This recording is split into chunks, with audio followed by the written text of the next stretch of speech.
মধ্যপ্রাচ্যে যুক্তরাষ্ট্র ইরান সংঘাত আরও তীব্র হয়েছে। মঙ্গলবার উপসাগরীয় অঞ্চলে যুক্তরাষ্ট্রের রাডার ও আকাশ প্রতিরক্ষা স্থাপনায় হামলার দাবি করেছে ইরান। একই সঙ্গে তেহরান হুঁশিয়ারি দিয়েছে, সামনে আরও দৃঢ় ও শক্তিশালী ড্রোন ও ক্ষেপণাস্ত্র হামলা চালানো হবে। ইরানের ইসলামী বিপ্লবী গার্ড বাহিনী আইআরজিসি জানিয়েছে, তারা হরমুজ প্রণালী অতিক্রমের চেষ্টা করা দুটি নির্দেশনা অমান্যকারী তেলবাহী ট্যাঙ্কারে হামলা চালিয়ে সেগুলো থামিয়ে দিয়েছে। এর আগে কয়েকদিনে অন্তত 3 মার্কিন সেনা নিহত হওয়ার পর সোমবার রাতে ইরানের বিরুদ্ধে নতুন দফায় হামলা চালায় যুক্তরাষ্ট্র। ওয়াশিংটনের দাবি, বাণিজ্যিক জাহাজে হামলায় ব্যবহৃত ইরানের সামরিক সক্ষমতা দুর্বল করতেই এসব অভিযান পরিচালনা করা হয়েছে।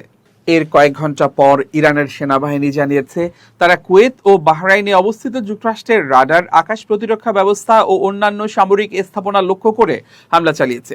রাষ্ট্রীয় বার্তা সংস্থা ইরনার প্রকাশিত বিবৃতিতে আইআরজিসি বলেছে, এই হামলার পর শত্রুপক্ষকে আরও শক্তিশালী আঘাতের জন্য প্রস্তুত থাকতে হবে।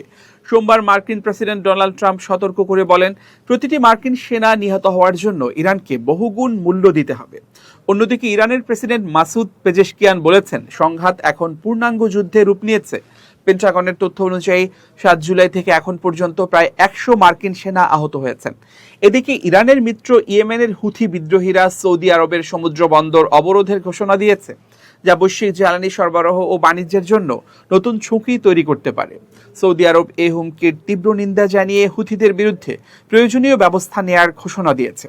সংঘাতের মধ্যেও কূটনৈতিক তৎপরতা অব্যাহত রয়েছে।